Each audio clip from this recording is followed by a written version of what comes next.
नमस्कार प्यारे बच्चों, स्वागत है आप सभी का एक बार फिर से। तो क्लास जो रहने वाली है वो रहने वाली है बच्चों method, type of teaching methods. तो जो टीचिंग मेथड है बहुत इंपॉर्टेंट है बच्चों ये टॉपिक। ठीक है, तो वैसे तो टीचिंग एप्टीट्यूड का पार्ट है ये, लेकिन लगभग हर एग्ज़ाम में यहाँ से क्वेश्चन आपसे पूछा जाएगा, कोई भी टीचिंग एग्ज़ाम हो। तो कितने तरीके से, कितने मेथड हैं टीचिंग के, उनके बारे में वन बाय वन हम डिस्कस करेंगे। तो बहुत सारे मेथड यहाँ पे डिस्कस करने वाले हैं। ठीक है, और फोकस रहेगा एग्ज़ाम ओरिएंटेड ही हम पढ़ेंगे। तो जो टीचिंग मेथड है ना, मुख्य रूप से वैसे तो दो ही प्रकार के होते हैं, दो प्रकार से टीचिंग मेथड को डिवाइड किया गया है, लेकिन कई बुकों में आपको तीन प्रकार से भी मिल सकता है। तो तीन प्रकार के मानो। एक तो है बच्चों टीचर सेंटर्ड मेथड, यानी जहाँ पे टीचर सेंटर में है, मुख्य फोकस टीचर के ऊपर है। ठीक है, उन्हें कहते हैं टीचर सेंटर्ड मेथड। ठीक है, जैसे मान लो लेक्चर मेथड हो गया, टीचर अपनी मर्जी से चीज़ें कराएगा, बच्चे एक्टिव नहीं रहेंगे। जैसे सबसे क्या है बच्चों, जैसे लेक्चर मेथड हो गया तो टीचर सेंटर में रहेगा। ठीक है, सब कुछ क्या पढ़ाना है, कैसे पढ़ाना है, सब कुछ टीचर डिसाइड करेगा। दूसरा होता है बच्चों लर्नर सेंटर्ड मेथड, जहाँ पे लर्नर जो होता है वो सेंटर में होता है। ठीक है, जैसे डिस्कशन हो गया, और जैसे आपका प्रोजेक्ट मेथड हो गया। ठीक है, और एक्टिविटी बेस्ड इंटरेक्टिव मेथड होते हैं बच्चों, जहाँ पे टीचर और स्टूडेंट यानी लर्नर दोनों ही एक्टिव रहते हैं। तो इसको भी हम कंसिडर कर सकते हैं। तो तीन प्रकार से मुख्य रूप से टीचिंग के तरीके हैं। एक में टीचर सेंटर में है, एक में लर्नर सेंटर में है, और एक में दोनों के ऊपर फोकस किया गया है, दोनों एक्टिवली पार्टिसिपेट करेंगे। ठीक है, मुख्य रूप से सक्रिय रूप, दोनों ही सक्रिय रहेंगे बच्चों। तो कुछ मेथड बहुत ही इंपॉर्टेंट हम पढ़ने वाले हैं। सबसे पहला जो हमारे पास मेथड है बच्चों इंडक्टिव मेथड। तो बहुत ही इंपॉर्टेंट है बच्चों, फ्रीक्वेंटली इस पे क्वेश्चन पूछा जाता है। आगमन विधि इसे कहते हैं, हिंदी में आगमन विधि। ठीक है, और बच्चों फ्रांसिस बेकन जो है इसके बच्चों प्रवर्तक थे, यानी फाउंडर थे, जिन्होंने इस मेथड की शुरुआत की थी। तो कौन सा मेथड है बच्चों, इंडक्टिव। तो कौन है, फ्रांसिस बेकन।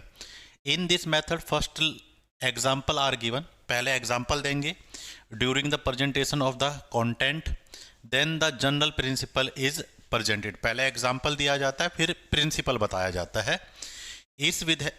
इस विधि में विषय वस्तु के प्रस्तुतिकरण के दौरान पहले उदाहरण दिया जाते हैं, तत्पश्चात सामान्य सिद्धांत का प्रस्तुतिकरण किया जाता है। तो पहले उदाहरण दिया जाता है, फिर प्रिंसिपल बताया जाता है। इसको कहते हैं बच्चों कौन सी विधि, इंडक्टिव मेथड है, इससे उल्टी भी पढ़ेंगे हम।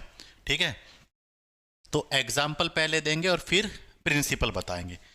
इसको कई नामों से जाना जाता है। ठीक है, इसमें हम चलते हैं उदाहरण से नियम की ओर। पहली बात, फ्रॉम एग्जाम्पल टू रूल। ठीक है, फ्रॉम कंक्रीट टू एब्स्ट्रैक्ट, मूर्त से अमूर्त की ओर चलेंगे बच्चों। फ्रॉम नॉन टू अननोन, ज्ञात से अज्ञात की ओर चलेंगे। फ्रॉम स्पेसिफिक टू जनरल, विशिष्ट से सामान्य की ओर चलेंगे बच्चों, विशिष्ट से सामान्य की ओर चलेंगे। ठीक है, तो ये सारे के सारे क्या हैं बच्चों, इंडक्टिव मेथड हैं, जिसमें हम ये चीजें करते हैं।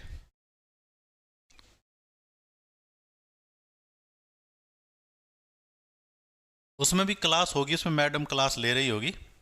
ठीक है, कोई बात नहीं, मैं भी जल्दी ही उसमें क्लास लेना शुरू करूंगा, टेंशन मत लो। तो ये बात समझ आ गए। तो उदाहरण से नियम की ओर, मूर्त से अमूर्त की ओर, ज्ञात से अज्ञात की ओर, विशिष्ट से सामान्य की ओर। थोड़ा मैं एग्जांपल देके तुम्हें बताता हूँ क्या मतलब है। ठीक है, कौन सा मेथड है बच्चों, इंडक्टिव आगमन विधि। जैसे मैं एग्जांपल देना शुरू कर दिया कि भाई मैंने कहा बच्चों को, मैंने बच्चों को दिखाया, मैंने कहा बच्चों को, बच्चों देखो कुत्ता सड़क पे चल रहा है। कुत्ता क्या कर रहा है, चल रहा है। फिर मैंने बच्चों को बंदर दिखाया, बंदर भी चल रहा है, कूद रहा है। फिर मैंने बिल्ली दिखाई, बिल्ली भी मूव कर रही है। फिर मैंने बच्चों को एक कीड़ा दिखाया, कीड़ा भी मूव कर रहा है। तो मैंने पहले बहुत सारे एग्जांपल बच्चों को दिखाए। तो फिर मैंने बच्चों को नियम बताया कि बच्चों जितने भी सजीव पदार्थ होते हैं, सजीव जीव जंतु होते हैं, वो गति करते हैं। तो पहले मैंने उदाहरण दिया, फिर मैंने नियम बताया कि भाई जितने भी सजीव जीव जंतु है वो ज़्यादातर गति करेंगे। वो क्या करेंगे बच्चों, गति करेंगे। तो ये एक इंडक्टिव मेथड हो गया सिखाने का। या सर्दियों का मौसम है, मार्केट के अंदर बहुत सारे व्यक्ति घूम रहे हैं। मैंने कहा देखो बच्चों, वो अंकल है, उन्होंने गर्म जैकेट पहनी हुई है। फिर मैंने एक लेडी आई, मैंने कहा उन्होंने देखो एक वुलन एक एक उन्होंने ऊन की स्वेटर पहनी हुई है। फिर मैंने एक बच्चा दिखाया, मैंने कहा इसने एक जैकेट पहनी हुई है। तो फिर मैंने कहा, पहले मैंने बहुत सारे उदाहरण बच्चों को दिखाए। फिर मैंने कहा भाई सर्दियों में हम गर्म कपड़े पहनते हैं, ये हमारे शरीर की गर्मी को बाहर नहीं जाने देता, ये नियम है।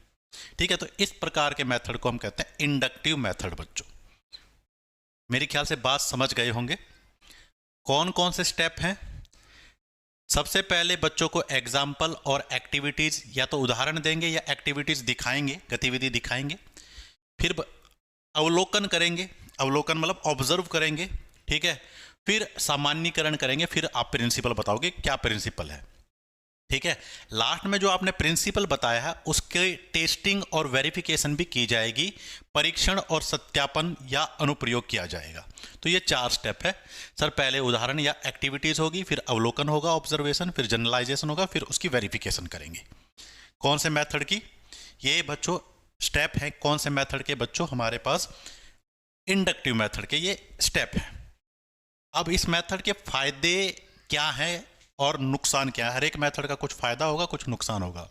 ठीक है, this method is logical as well as psychological. तो फायदा है कि भाई ये जो विधि है ना, तार्किक है और साथ में मनोवैज्ञानिक भी है। ठीक है, तार्किक है भाई, पहले हम तर्क दे रहे हैं, सारे एग्जाम्पल दे रहे हैं, फिर बच्चा आसानी से समझ जाएगा। This method is based upon learning by doing. यह विधि करके सीखने पर आधारित है। जैसे बच्चों को हमने एग्जाम्पल दे दिया, ठीक है, जैसे अभी मैंने एग्जाम्पल दिया कि भाई सजीव पदार्थ मूव करते हैं, मैंने बहुत सारे एग्जाम्पल दिया। ठीक है, तो फिर बच्चा क्या करेगा, कोई भी जीव जंतु मूव करता हुआ देखेगा तो वो खुद समझ जाएगा कि भाई ये वो खुद करके देखेगा, वो खुद अपनी नॉलेज एक्वायर कर लेगा। This method help to develop scientific attitude among student. Scientific attitude क्यों डेवलप करता है? क्योंकि हम पहले बच्चों को दिखा रहे हैं भाई ऐसा हो रहा है, ऐसा नहीं कि मैंने लेक्चर दे दिया कि ऐसा हुआ करता था। ठीक है, पहले बच्चों को मैंने स्पष्ट दिखाया। ठीक है, तो लाइव मतलब एक प्रकार प्रैक्टिकल दिखाया मैंने बच्चों को। जैसे हम करके देखते हैं, एक्सपेरिमेंटल मेथड है, वैसा पहले करके दिखाया बच्चों को कि भाई ये है, लाइव दिखाया। तो बच्चों को ये साइंटिफिक मेथड है। ठीक है, अब इसके नुकसान क्या है? It is lengthy and time consuming method. भाई लेंथी है, थोड़ा इसमें टाइम लगेगा। भाई कोई लेक्चर अगर मैं दे रहा हूँ तो बच्चों को मैंने एक लेसन पढ़ाया, लेक्चर दे के मैं चला गया। लेकिन कई बार जो इंडक्टिव मेथड है, इसमें मुझे लाइव एग्जाम्पल बच्चों को दिखाने हैं, उदाहरण देने हैं, तो कई बार इसमें बहुत ज़्यादा टाइम भी लग सकता है।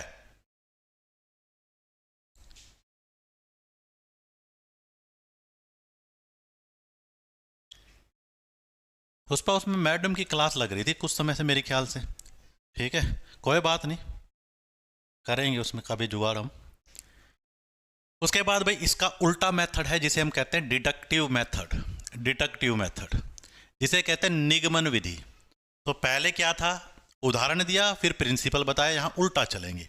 ठीक है, इसके जो प्रवर्तक थे अरस्तु थे बच्चों, अरस्तु इसके प्रवर्तक थे, फाउंडर थे ये कह सकते हो। तो इन this method first general principle, पहले सिद्धांत बताएंगे, देन उसके बाद एग्जाम्पल देंगे। ठीक है, इस विधि में सबसे पहले सामान्य सिद्धांत प्रस्तुत किया जाता है और फिर उदाहरण दिया जाता है। पहले सामान्य सिद्धांत दिया जाता है, फिर क्या किया जाता है बच्चों? फिर उदाहरण दिया जाता है। ठीक है, जैसे मैंने प्रिंसिपल बताया तुम्हें कि कोई भी प्रिंसिपल मैथ का बता दो, कोई सा भी। जैसे मैं तुम्हें कहता हूं थोड़ा मैथ, 2 अभाज्य संख्याओं का जोड़, 2 अभाज्य संख्याओं का जोड़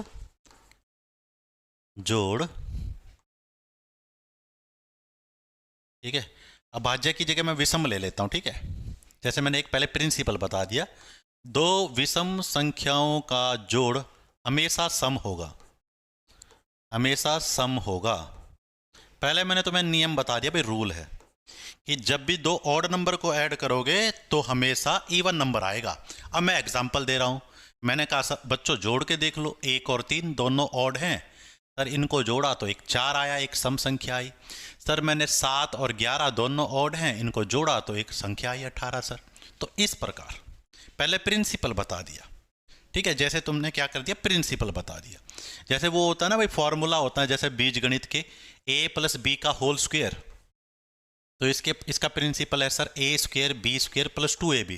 जैसे मैथ के फॉर्मूले नहीं कराते, पहले हमने फॉर्मूला बता दिया, अब इसके आधारित अब मैं कहूँ भाई ए की जगह 2 रख दो, बी की जगह 3 रख दो, ये फॉर्मूला लगा दो। अब तुम लगा दोगे 2 का स्क्वायर सर 3 का स्क्वायर, 2 गुणा में 2 गुणा में 3।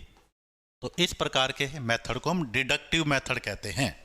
डिडक्टिव मेथड थोड़ा मुश्किल हो सकता है, कई बार सीधा प्रिंसिपल बता के बच्चों को समझ नहीं आता, लेकिन पहले एग्जाम्पल दे के फिर हम प्रिंसिपल बताएं, फिर ज़्यादा इफेक्टिव होता है। तो कुछ फ़ायदे इसके भी हैं।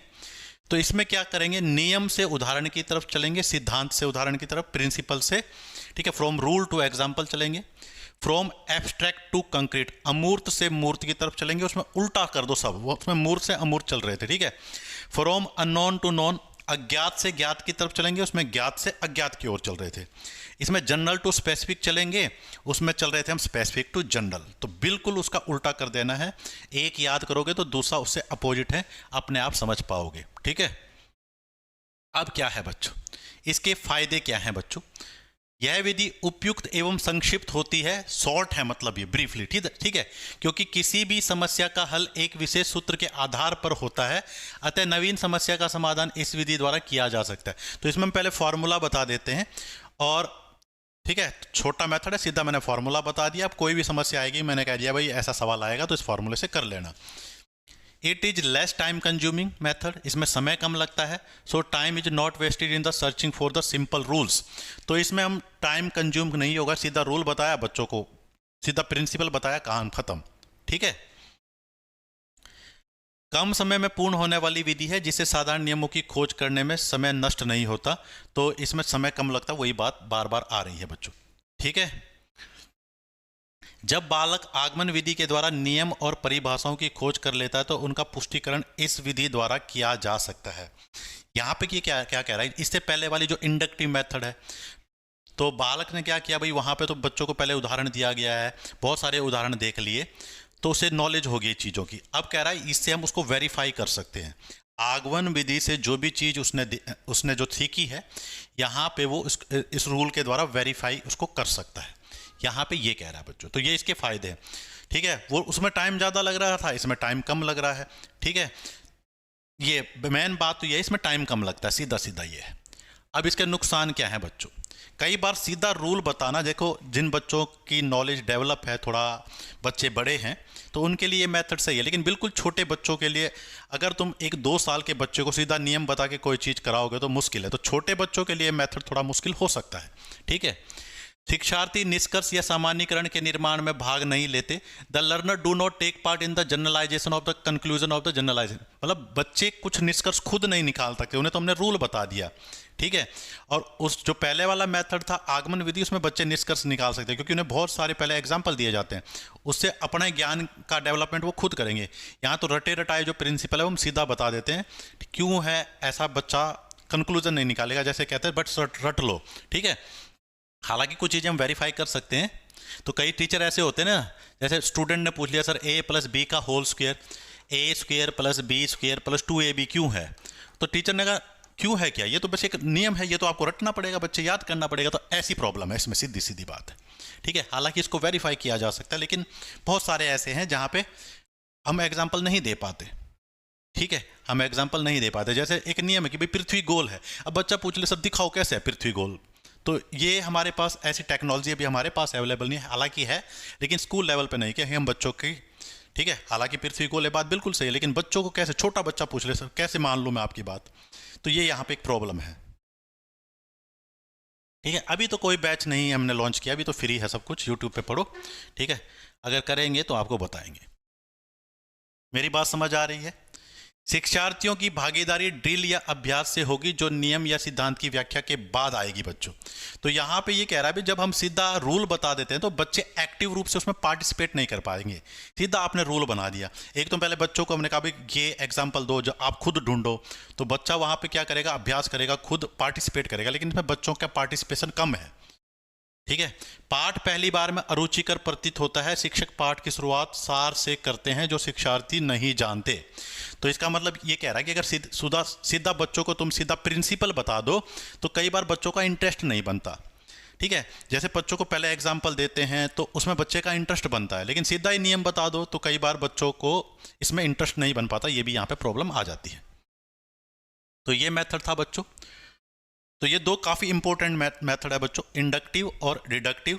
काफ़ी ज़्यादा इनके ऊपर क्वेश्चन आपके पूछे जाते हैं एग्जाम में, आपको इनके ऊपर ध्यान रखना पड़ेगा प्यारे बच्चों भाई। डन है यहाँ तक की बात। अब थोड़ा आगे चलेंगे, ठीक है। अभी देखो, अभी किसी प्रकार का बैच नहीं है, ठीक है। कुछ दिन मज़े से पढ़ो तुम, ठीक है। हाँ, तो CTET फ्री में है, ये समझो। रोज़ मैं क्लास लेने की कोशिश करूँगा, बस तुम्हें सपोर्ट करना है, वीडियो को आके देखना है, लाइक करना है, सारा मैं यूट्यूब पे ही करा दूँगा, ठीक है। अब भाई लेक्चर मेथड, ये मेथड स्कूलों में ज़्यादातर इसी मेथड का यूज़ किया जाता है, ठीक है। कई सब्जेक्ट होते हैं जहाँ पे लेक्चर देना ज़रूरी होता है, ठीक है। जैसे हिस्ट्री कोई आपको पढ़ा रहा है, या जनरल नॉलेज आपको पढ़ा रहा है, या सिविक्स कोई पढ़ा रहा है, तो यहाँ पे लेक्चर मेथड का ही यूज़ किया जाता है ज़्यादातर, ठीक है। तो सुकरात ने इसकी शुरुआत की थी बच्चों। सुकरात जो हैं बहुत ही महान दार्शनिक हुए हैं सुकरात, उन्होंने लेक्चर मेथड की शुरुआत की थी। उसके बाद बच्चों हर्बर्ट स्पेंसर है, ये क्या है बच्चों, इसने भी इस मेथड को आगे बढ़ाया है, ठीक है। तो इसमें क्या होगा, पहले जो टीचर है ना सबको ओरली, मुंह जुबानी सब कुछ बातें बता देगा, और स्टूडेंट बच्चों क्या करेंगे, सुनते रहेंगे और फिर नोट्स बना लेंगे। ये मेथड है आपका लेक्चर मेथड, ठीक है। सबसे बोरिंग मेथड ये माना जाता है, बोरिंग है तो है ही बच्चों, केवल टीचर स्टूडेंट का पार्टिसिपेट है ही नहीं। लेकिन इसमें क्या होता है, जैसे पाठ्यक्रम है हमारा, क्यूरिकुलम है, उसको जल्दी निपटा सकते हैं, बहुत जल्दी सिलेबस हो जाता है इस मेथड से का यूज़ अगर आप करोगे। भाई आप प्रैक्टिकल करवा के दिखा रहे हो बच्चों को, लाइव एग्जाम्पल दे रहे हो, आप किसी लाइव इन्वायरमेंट में बच्चे को ले गए, तो इसमें तो समय लगेगा, ठीक है। जैसे मुझे पेड़ पौधों के बारे में बच्चों को पढ़ाना है, तो मैं बच्चों को जंगल में ले गया, पार्क में ले गया, तो समय लग गया। लेकिन लेक्चर मेथड में सीधा बुक में जो चीज़ें लिखी हुई थी पढ़ा के सुना दिया, तो समय बहुत कम लगता है इसमें, ठीक है। ये कह रहा है भाई सूटेबल फॉर लार्ज ग्रुप, जहाँ पे समूह बहुत बड़ा हो, एक जैसे मान लो क्लास में बहुत ज़्यादा बच्चे हैं, सीधा क्लास की ही बात करूँगा मैं, तो वहाँ पे हर एक बच्चे को अलग अलग करके समझा पाना मुश्किल काम हो जाता है।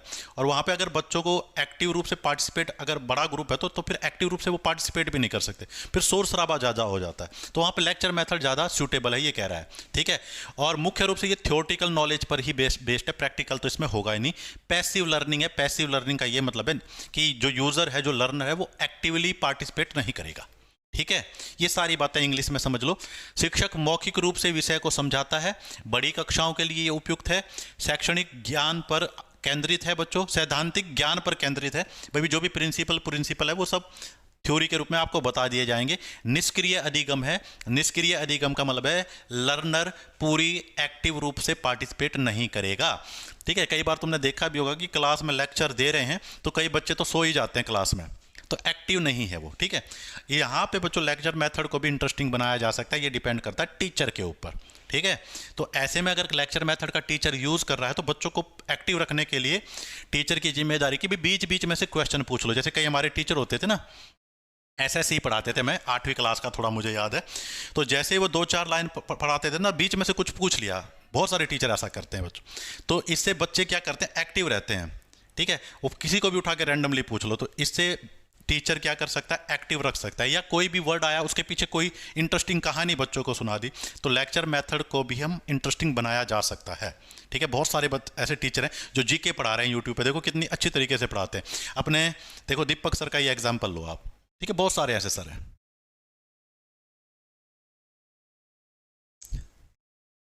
कहानी समझ आ रही है। उसके बाद बच्चों इसके फायदे क्या हैं बच्चों, तो फायदे तुम समझ गए होंगे भाई, लेक्चर दो, निकलो, टाइम बचाएगा, यह छात्रों की समय एवं शक्ति की बचत करेगा बच्चों, ज़्यादा एफर्ट बच्चों को लगाना नहीं है, चाहे बैठे बैठे सोए लेक्चर सुनते रहो, ठीक है। It is important method for clarify concept यहाँ पे क्लियर किए जा सकते हैं, अवधारणाओं को स्पष्ट करने की महत्वपूर्ण विधि है। भाई कंसेप्ट को मतलब टीचर समझा देगा, वैसे कंसेप्ट क्लियर किए जा सकते हैं इस विधि से। इससे विद्यार्थियों में सुनने का कौशल विकसित होता है बच्चों। एक सुनना भी एक कला है, ठीक है। बहुत सारे व्यक्तियों के अंदर इतना संयम नहीं होता कि वो सामने वाले की बात सुन सके, तो इसमें जो सुनने की जो कला है विद्यार्थियों के अंदर वो विकसित होगी। भाई मान लो टीचर ने 1-2 घंटे लेक्चर दिया, तो विद्यार्थी के अंदर संयम होगा तभी तो वो सुन पाएगा, तो इसलिए आपको संयम इसके अंदर डेवलप होगा आपके अंदर। अब इसके गुण क्या है बच्चों, साइकोलॉजिकल नहीं है ये, ठीक है। साइकोलॉजिकल का मतलब क्या है बच्चों? साइकोलॉजिकल मतलब आप इसमें विद्यार्थियों के बारे में कुछ पता नहीं लगा सकते। अब आप लेक्चर दे के चले गए, किसी को समझ आया क्या नहीं समझ आया ऐसा पता चलेगा? तो मैं नहीं पता चलेगा। लेकिन जब मैं प्रैक्टिकली किसी बच्चे से कोई करवा के देख रहा हूँ तो मुझे पता चलेगा इसको आया है, इसको नहीं आया है। तो यहाँ पे ये, हालांकि क्वेश्चन पूछ के भी इसमें भी कुछ ना कुछ किया जा सकता है, लेकिन फिर भी it is a teacher centre method. बहुत ही इंपॉर्टेंट बात है भाई, जो लेक्चर मेथड है वो मुख्य रूप से शिक्षक केंद्रित विधि है, और इसमें जो लर्नर है या स्टूडेंट है वो एक्टिव रूप से पार्टिसिपेट कई बार नहीं कर पाते। ठीक है, देखो मैं तुम्हें एक बात बताऊंगा, टीचिंग भी ना एक कला है। तो कई टीचर हैं, कई व्यक्ति ऐसे हैं कि उनके जीवन में ना एक सैचुरेशन फेस आ जाता है, फिर वो ना धक्के पढ़ाते हैं। समझते हो धक्का? मतलब उनका मन नहीं कर रहा पढ़ाने का, और फिर भी पढ़ाए जा रहे हैं पढ़ाए जा रहे हैं, फिर वो टीचर का भी विकास नहीं होगा, स्टूडेंट का भी विकास नहीं होगा। तो आपके अंदर जिज्ञासा होनी चाहिए कि बच्चों को हम कुछ ना कुछ नया सिखाएंगे।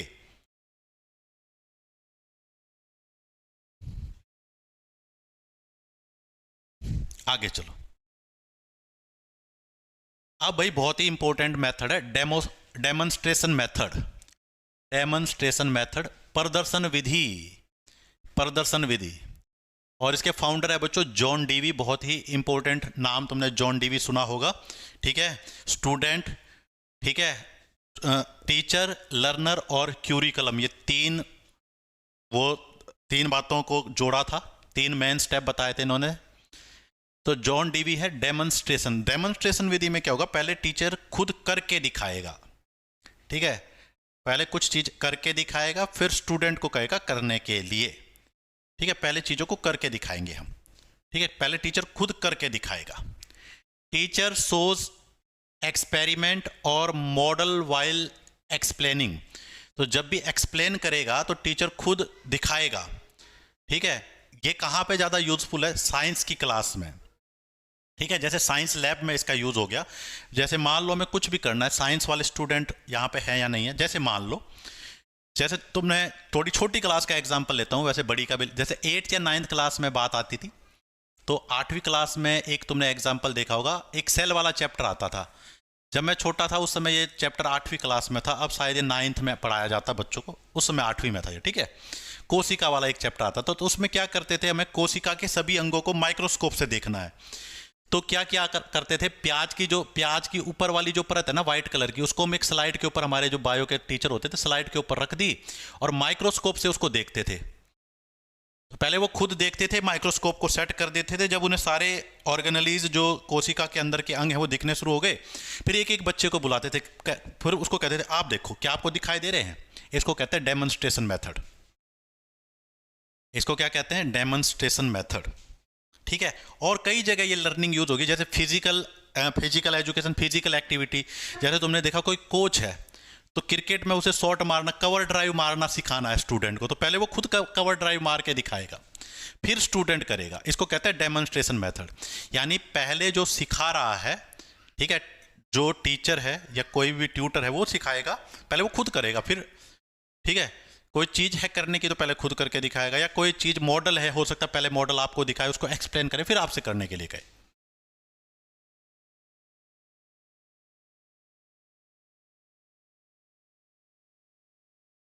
हमने बैच भी ले लिए। कहाँ से लिए आपने पुष्पक? कहाँ से लिया आपने बैच? ठीक है, इस चैनल पे तो हमने कोई बैच ही लॉन्च नहीं किया अभी तक। किस चीज़ का बैच लिया आपने, बताना मुझे एक बार।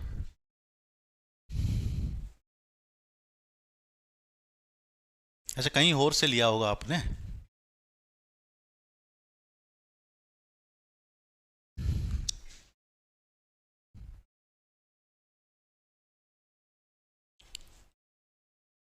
ठीक है, तो मेरे ख्याल से थोड़ी बात तुम समझ गए होंगे। शिक्षक प्रयोग या मॉडल दिखाकर समझाता है।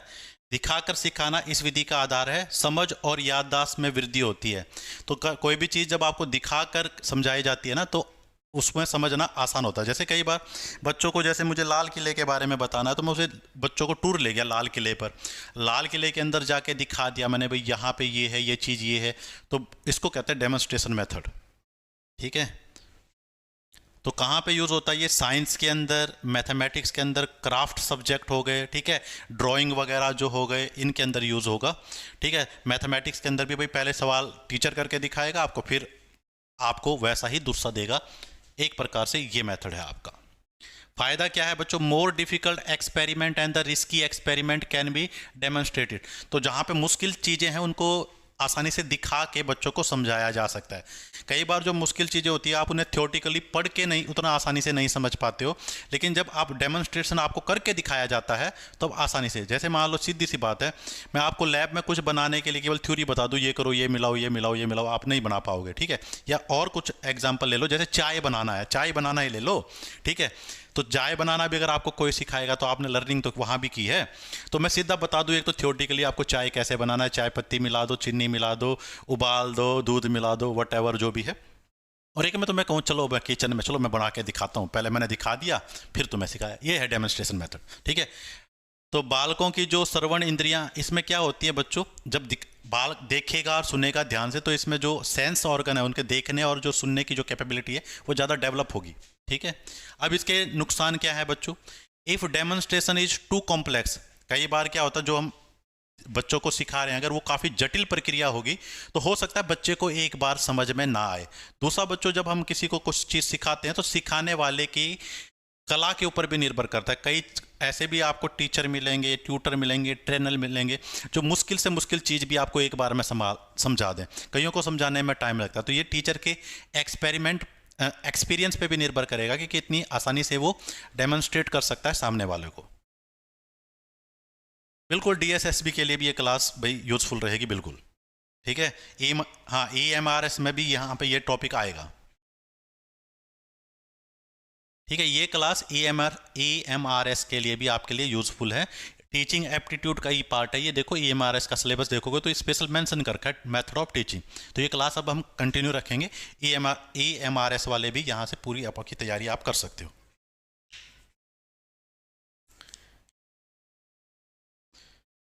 दीपक सर का नंबर,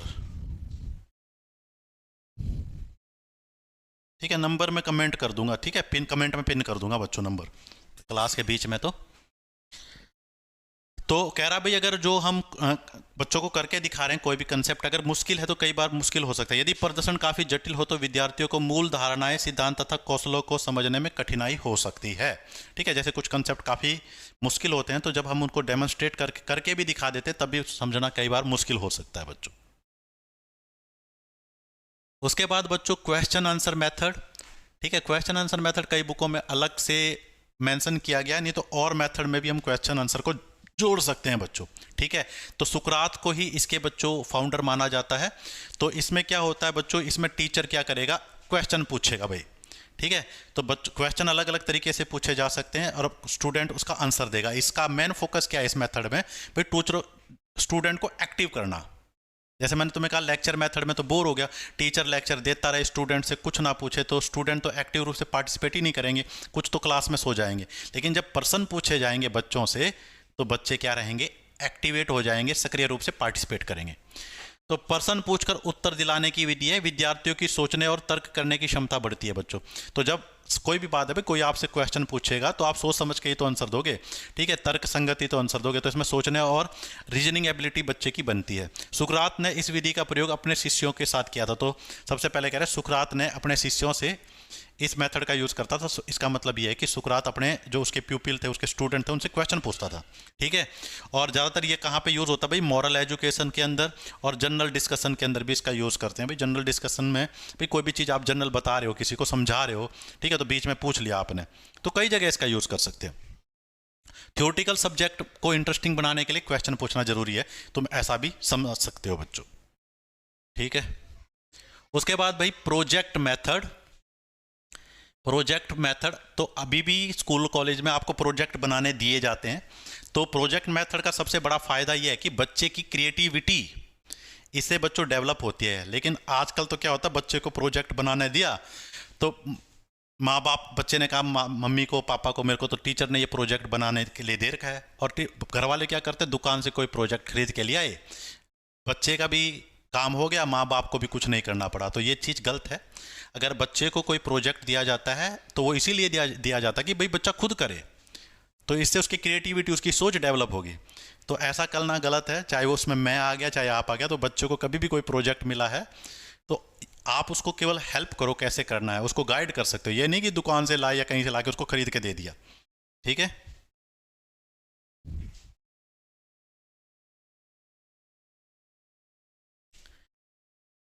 तो पूनम पूनम बच्चे, जो ये टीचिंग एप्टीट्यूड है ना, वो क्लास बंद नहीं की मैंने। ये जो टॉपिक मैं करवा रहा हूँ ना, ये टीचिंग एप्टीट्यूड का ही है। तो पहले टीचिंग एप्टीट्यूड वाले टॉपिक ही मैं कराऊंगा तुम्हें। ठीक है। हाँ, सीडीपी वाले भी वही टॉपिक कराऊंगा जो टीचिंग एप्टीट्यूड से आपके जुड़े होंगे। तो EMRS की आप तैयारी करो तो कोई दिक्कत वाली बात नहीं है। पहले मैं वही यहाँ पे सिलेबस पूरा कराऊंगा, तो CTET में भी आपके काम आएगा और EMRS में भी काम आएगा ये आपके। चलो भाई, तो WL किलपैट्रिक, इनको फाउंडर माना जाता है बच्चों प्रोजेक्ट मेथड का। WL Kilpatrick. ठीक है। अब एक और बात याद समझो बच्चों, जो ये नोट्स हैं, PDF है मेरे पास, ये आपको मिल जाएगी। ठीक है, ये आपको PDF मिल जाएगी। ठीक है। तो इससे पहले भी मैंने जो टीचिंग एप्टीट्यूड वगैरह हैं जिनकी जो क्लासेस लिए, उनकी भी PDF मैं आपको दे दूंगा। ठीक है। तो कल एक ग्रुप हम बना देंगे। कल मैं आपको ग्रुप का नाम, ग्रुप किस पे, टेलीग्राम पे शायद एक ग्रुप बनाएंगे या चैनल बनाएंगे, वो नाम मैं आपको कल बता दूंगा, या इस वीडियो के कमेंट सेक्शन में पिन कर दूंगा, उसको ज्वाइन कर लेना, वहाँ पे आपको सारे मिलेंगे। क्योंकि एक एक व्यक्ति को पर्सनली नोट्स भेजना थोड़ा मुश्किल काम हो जाता है। ठीक है। तो आप इनको भी पढ़ सकते हो, ताकि इससे क्या होगा, ठीक है, आपका लिखने वाला जो चीज़ है वो आपकी बच जाएगी। तो आप सीधा इनको डायरेक्ट पढ़ लेना। ठीक है, कंसेप्ट यहाँ से आप क्लियर कर लो। डन है। तो मेन काम क्या है, लर्निंग बाय डूइंग, यानी बच्चा खुद करके देखे। Student work on real life project, real life project पे जो प्रोजेक्ट पे काम करेंगे बच्चे। ठीक है। और इनकरेजेस टीम वर्क, कई प्रोजेक्ट ऐसे होते हैं वो एक बंदा नहीं कर सकता, कई बंदे मिलकर करेंगे, क्रिएटिविटी डेवलप होगी। रिस्पॉन्सिबिलिटी, जब हम कोई प्रोजेक्ट, मान लो बड़ा प्रोजेक्ट है, तो उसमें हर एक बच्चे को एक एक रिस्पॉन्सिबिलिटी दी जाएगी। जैसे आप टीम का लीडर हो, आप ये चीज़ संभालोगे। ठीक है। आप कोई भी चीज़ मार्केट से लेके आनी है इस प्रोजेक्ट की, आप संभालोगे। ठीक है, टीम को हैंडल, तो हर एक को एक रिस्पॉन्सिबिलिटी दी जाएगी, तो रिस्पॉन्सिबिलिटी भी डेवलप होगी।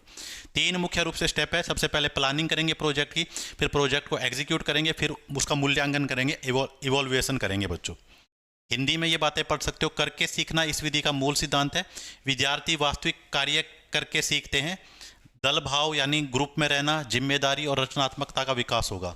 ठीक है। एक चीज़ ये देखो, विद्यार्थी वास्तविक कार्य करके सीखते हैं। कई बच्चों को हो सकता है ये बात समझ ना आई हो। देखो, अपने यहाँ बड़े बड़े देशों के अंदर भी जो होता है ना, एजुकेशन कैसे दी जाती है। जैसे मान लो आप किसी MBA कर रहे हो, मान लो, ठीक है, थोड़ा बड़ा एग्जाम्पल तो नहीं हो कि MBA कर रहे हो, और MBA आप कर रहे हो भाई, आप HR से कर रहे हो, किसी भी चीज़ से लगा लो, थोड़ा MBA कर रहे हो। MBA करने के बाद आप किसी बड़ी बड़ी कंपनी में जाके काम करोगे। तो एक तो मैं आपको MBA में किताबी नॉलेज दे दूं, एक मैं प्रोजेक्ट दे दूं आपको। जैसे इंटर्नशिप नहीं होती है, इंटर्नशिप होती है, वो एक प्रकार से प्रोजेक्ट मेथड ही है। एक तो वो प्रोजेक्ट समझो जो बच्चों को दिए जाते हैं, छोटे बच्चों को। प्रोजेक्ट मेथड ये भी तो है कि आपको रियल इन्वायरमेंट में जाके काम कर लिया आपने। जैसे मान लो कोई बच्चा MBA करा, तो मैंने उसे 1 साल के लिए कंपनी में भेज दिया, भाई देखो कैसे कंपनी चलती है, कैसे एम्प्लॉय काम करे। तो ये भी एक प्रकार का प्रोजेक्ट ही तो दे दिया मैंने उसे। जाओ भाई सारे यहाँ से जाओ, देखो कौन कैसे काम कर रहा है, कैसे टीम को लीड करे, सारे डाटा इकट्ठे करो। तो प्रोजेक्ट हो गया उसके लिए तो एक। ठीक है। जैसे मान लो इन्वायरमेंट के बारे में मैं बच्चों को बता रहा हूँ, तो मैंने उन्हें कहा दिया, जाओ भाई आप पार्क में जाओ, जंगल में जाओ, चीज़ प्रोजेक्ट कंप्लीट करो, देखो आप इस पौधों की पत्तियां, शाखाएं, ये सारी चीज़ इकट्ठी करके लाओ। तो ये भी एक प्रोजेक्ट हो गया। तो रियल इन्वायरमेंट में काम कर रहा है ना बच्चा। ठीक है। तो ये फ़ायदा है प्रोजेक्ट मेथड का। और प्रोजेक्ट मेथड काफ़ी इंपॉर्टेंट है बच्चों। ठीक है, काफ़ी इंपॉर्टेंट है।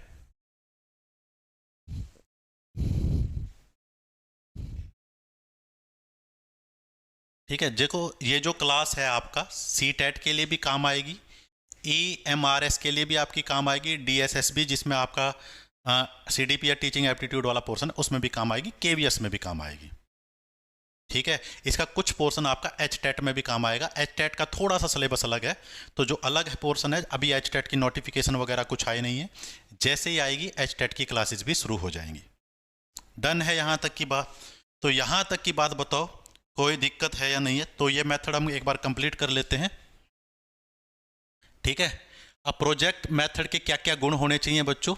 अब प्रोजेक्ट, ये भाई जो ये पॉइंट है ना, काफ़ी इंपॉर्टेंट है। पहला पॉइंट है, a project is a real life activity. तो प्रोजेक्ट क्या होना चाहिए? एक रियल लाइफ एक्टिविटी होना चाहिए भाई, कुछ ऐसी एक्टिविटी होनी चाहिए जो रियल लाइफ में काम आए, ठीक है। जैसे मैंने अभी तुम्हें कहा भाई, कंपनी में जाके आपको डाटा इकट्ठा करना, तो ये एक प्रोजेक्ट हो गया। दूसरी बात, ए प्रोजेक्ट इज पर्पजफुल एक्टिविटी। भाई जो प्रोजेक्ट होना चाहिए उसका कुछ पर्पज होना चाहिए। भाई मैं कोई प्रोजेक्ट दूं, बच्चों को उससे कुछ ना कुछ सीखने को मिले। ये नहीं कि भाई ऐसा ही कोई भी प्रोजेक्ट दे दिया मैंने, उसका कोई पर्पज ही नहीं है, ठीक है। तो परियोजना एवं उद्देश्य पूर्ण होना चाहिए। भाई बच्चों के अंदर कुछ ना कुछ चीज़ वो सिखाए वो प्रोजेक्ट। जैसे मैं बच्चों को कह रहा हूँ कि भाई आप जाओ पेड़ों की पत्तियाँ, शाखाएं, फूल वगैरह इकट्ठे करो, तो इससे बच्चों के अंदर नॉलेज डेवलप होगी, वो पेड़ पौधों के बारे में समझेंगे। तो मीनिंगफुल होना चाहिए प्रोजेक्ट। ऐसा रैंडमली कोई प्रोजेक्ट नहीं देना कि उससे कोई काम ही ना आए, ठीक है। A project is a problem centred activity. Project ऐसा होना चाहिए जिसमें किसी समस्या का समाधान बताया गया है। जैसे बच्चों को मैंने, जैसे पर्यावरण को कैसे सुरक्षित किया जा सकता है, या कोई भी आपकी आम लाइफ में प्रॉब्लम है भाई, आप तो उसको कैसे सॉल्व करोगे। तो प्रोजेक्ट प्रॉब्लम सॉल्व कर रहा हो कुछ ना कुछ, ठीक है, ऐसा प्रोजेक्ट होना चाहिए, ये कह रहा है। It emphasis on learning by doing. ये क्या है बच्चों? करके देखने पर जोर देता है, यह करके सीखने पर जोर देता है बच्चों। It is based upon learning laws of Thorndike. तो ये थॉर्नडाइक के करके, थॉर्नडाइक ने क्या कहा था कि बच्चे अपने ज्ञान का निर्माण खुद करते हैं, ठीक है। जब बच्चे खुद करके देखते हैं तो वो चीज़ें सीखते हैं। तो ये इसी पर आधारित है। तो ये बहुत इंपॉर्टेंट लाइन है बच्चों।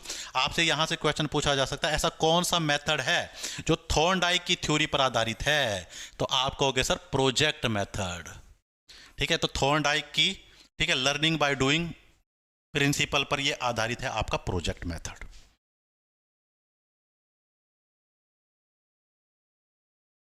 उसके बाद अब भाई प्रोजेक्ट मुख्य रूप से आपके 3 प्रकार के हो सकते हैं, ठीक है, और भी है लेकिन मेन ये 3 प्रकार के हैं।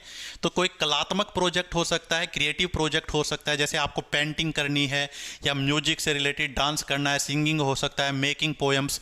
तो ये क्या है? जो आपके कलाकार को बाहर निकाले, ठीक है। तो कलात्मक परियोजना या आपका आर्थिटिक, ठीक है, आर्टिस्ट वाला आपका प्रोजेक्ट हो सकता है। दूसरा, प्रॉब्लमैटिक, किसी समस्या का समाधान करे, ऐसा प्रोजेक्ट हो सकता है। जैसे भाई जनगणना करना है, ठीक है, the problem of census. Census का मतलब होता है जनसंख्या, भाई जनसंख्या की प्रॉब्लम, ठीक है। जनसंख्या की सारी चीज़ जनसंख्या से तो जुड़ी हुई है। नौकरी नहीं मिल रही है, बेरोजगारी हो गया, ठीक है, और हमारे पास प्रदूषण हो गया, और आपके पास उचित घर नहीं है, जगह कम है, सारी जनसंख्या से ही तो जुड़े हुए हैं, ठीक है। तो पॉल्यूशन से की समस्या हो गई या गरीबी की समस्या हो गई। तो इस प्रकार के जो प्रोजेक्ट हैं उन्हें हम क्या कहते हैं बच्चों? समस्यात्मक, जो किसी के समस्या के समाधान के लिए जो प्रोजेक्ट दिए जाते हैं, ठीक है। और एक हो सकता है भाई ड्रिल प्रोजेक्ट। ड्रिल का मतलब जहां पे कोई अभ्यास किया जाएगा, ड्रिल प्रोजेक्ट उसको कहते हैं, अभ्यास प्रयोजन, ठीक है। जैसे बच्चा मैप बनाना सीख रहा है, या बच्चा डायग्राम बनाना सीख रहा है, या बच्चों हैंड राइटिंग इंप्रूव करने वाला प्रोजेक्ट हो गया, जैसे स्कूलों पे मेहंदी वाला कंपटीशन हो गया है, ठीक है, या आपका चित्र बनाना सीख रहा है, वो ड्रिल में भी आ सकता है और आपका कलात्मक में भी आ सकता है। तो ये 3 प्रकार के प्रोजेक्ट होते हैं बच्चों। डन है बातें?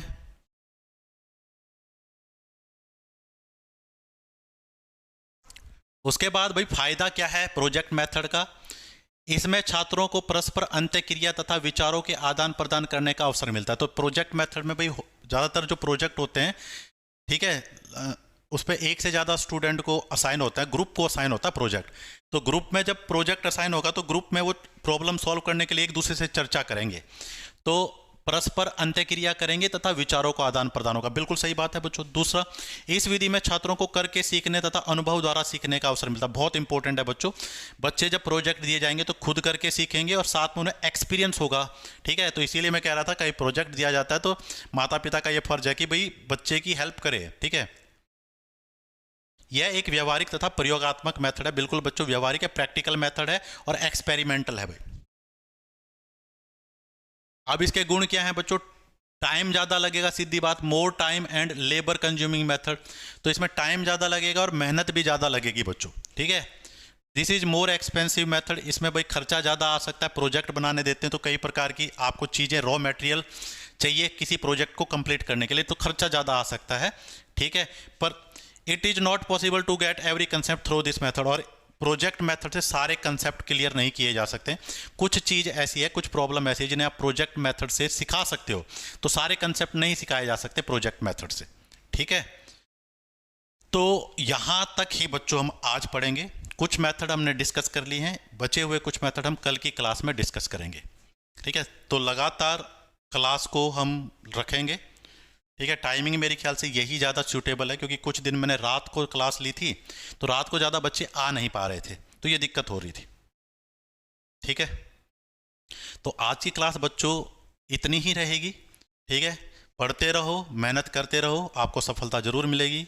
इन्हीं शब्दों के साथ क्लास को विराम देते हैं, मिलते हैं नेक्स्ट क्लास में, तब तक के लिए जय हिंद।